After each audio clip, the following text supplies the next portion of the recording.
নমস্কাৰ বন্ধু বান্ধৱীসকল, পুনৰ আহিলোঁ মই আপোনালোকৰ মাজত এটা নতুন ইণ্টাৰেষ্টিং ভিডিঅ' লৈ। আৰু এই ভিডিঅ'ত মই আজি আপোনালোকক দেখুৱাম আমি নিজৰ মোবাইল ফোনক আমি কম্পিউটাৰৰ নিচিনাকৈ আমি কেনেকৈ চলাব পাৰিম, ইয়া মাউচেৰে আমি নিজৰ মোবাইল স্ক্ৰীনটো আমি কেনেকৈ ব্যৱহাৰ কৰিব পাৰিম। আৰু চিম্পল কথাত ক'বলৈ গ'লে আমি এই মাউচেৰে আমি মোবাইলটো কেনেকৈ চলাম। চ' ষ্টেপ বাই ষ্টেপ আপোনালোকক মই দেখুৱাম, ভিডিঅ' স্কিপ নকৰাকৈ আপোনালোকে চাই থাকিব। আপোনালোকে প্ৰথমে এটা মোবাইল লাগিব। আপোনালোকে চলাব বিচাৰিলে এটা এণ্ড্ৰইড যিকোনো 2GB या 3GB ৰেমৰ এটা স্মাৰ্টফোন লাগিব। যিকোনো এনেকৈ এটা মোবাইল আপুনি ল'ব লাগিব। আৰু মোবাইল লোৱাৰ পিছত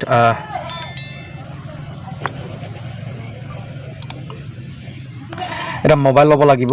আৰু মোবাইলৰ লগত লাগিব এটা OTG কেবল। এনেকুৱা OTG কেবল ল'ব লাগিব। ইয়াতে আপোনালোকে একটা ল'ব পাৰে। চ' মই এইখিনি দেখুৱাম। এয়া হ'ল OTG কেবল, আৰু এইটো মাৰ্কেটত এভেইলেবল হয়। কম্পিউটাৰ দোকান বা যিকোনো ছফ্টৱেৰ দোকানবিলাকত, মোবাইল দোকানবিলাকত এই OTG কেবলটো পোৱা যাব। মাত্ৰ 10 টকা या 15 টকা ল'ব। চ' লগত ল'লোঁ এটা OTG কেবল, আৰু এটা লগত ল'লোঁ এটা মাউচ। এই মাউচটো চলিব লাগিব। এয়া হ'ল এটা মোৰ মাউচ, এটা নিজৰ কম্পিউটাৰত চলোৱা এটা মাউচ। আৰু এই মাউচটো অনলাইন ফ্লিপকাৰ্ট या এমেজন যিকোনো অনলাইনত আপোনালোকে ল'ব পাৰিব। আৰু ইয়াৰ দাম বেছি নহয়, 100-150 টকা পাই যাব। আপোনালোকে দামী মাউচো ব্যৱহাৰ কৰিব পাৰে।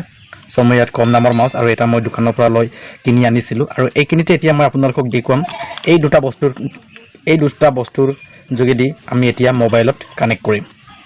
চ' কেনেকৈ কানেক্ট কৰিব, প্ৰথমে আপুনি এটা মোবাইলটো এনেকৈ এটা কম্পিউটাৰৰ নিচিনা এটা জেগাত থিয় কৰি ৰাখিব, যাতে একো এটা প্ৰব্লেম নহ'বৰ কাৰণে। চ' মই ইয়াতে একটা চাৰ্জিঙৰ বৰ্ড একটা পিছপিলে ৰাখিছোঁ।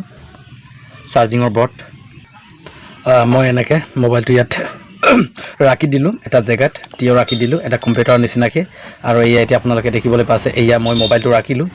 আৰু মোবাইলত একটা ইয়াত এটা ছেটিং, যিটো ইয়াত পৰ্ট্ৰেইট লেণ্ডস্কেপ, এইটো অন কৰি দিব। এইটো অন কৰি দিয়াৰ পিছতেই মই এইটো মোবাইলটো ভালকৈ ৰাখিলোঁ। অ'কে, মোবাইলটো মই ৰাখিলোঁ। আৰু এতিয়া মাউচটো লগত ল'লোঁ। এয়া হ'ল মাউচ। আৰু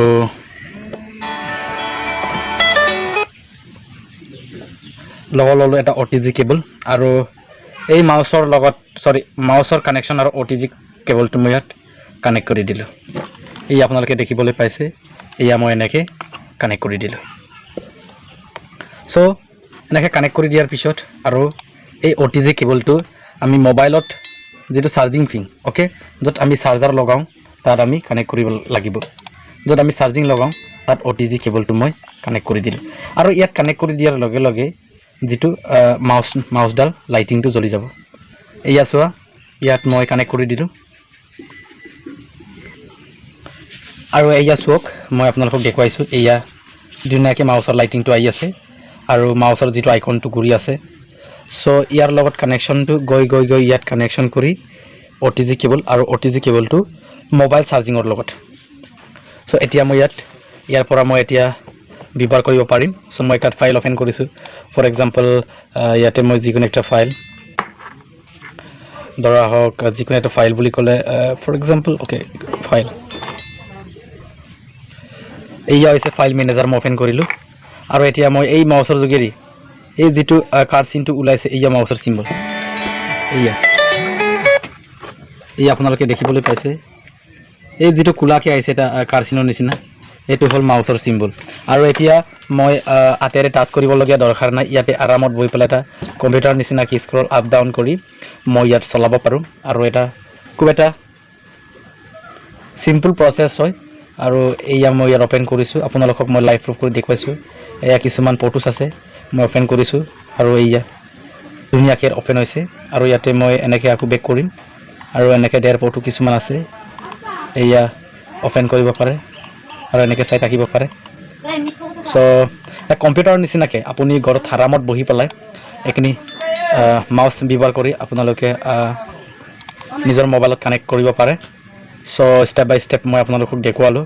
চ' এনেকুৱা কৰি আপুনি দুটা বস্তু, এটা মাউচ আৰু এটা OTG কেবলৰ যোগেদি কম্পিউটাৰৰ নিচিনাকৈ নিজৰ মোবাইলটো আৰামত বহি পেলাই চলাই ল'ব পাৰে। চ' যদি ভিডিঅ' চাই যদি আপোনালোকে যদি অকণমান হেল্পফুল হ'ল, ভিডিঅ'টো লাইক কৰিব, কমেণ্ট কৰিব কেনেকুৱা হ'ল, আৰু আপোনালোকৰ বন্ধু বান্ধৱীসকলক এই ভিডিঅ'টো শ্বেয়াৰ কৰিব, যাতে সকলোৱে গম পায়। আৰু মাউচৰ যোগেদি যে আমি কম্পিউটাৰ নিচিনাকৈ আমি চলাব পাৰোঁ। চ' আজিৰ ভিডিঅ' ইমানেই। অ'কে, পুনৰ লগ পাম নতুন এটা ইণ্টাৰেষ্টিং ভিডিঅ'লৈ। আজিলৈ বাই বাই, জয় হিন্দ, জয় ভাৰত।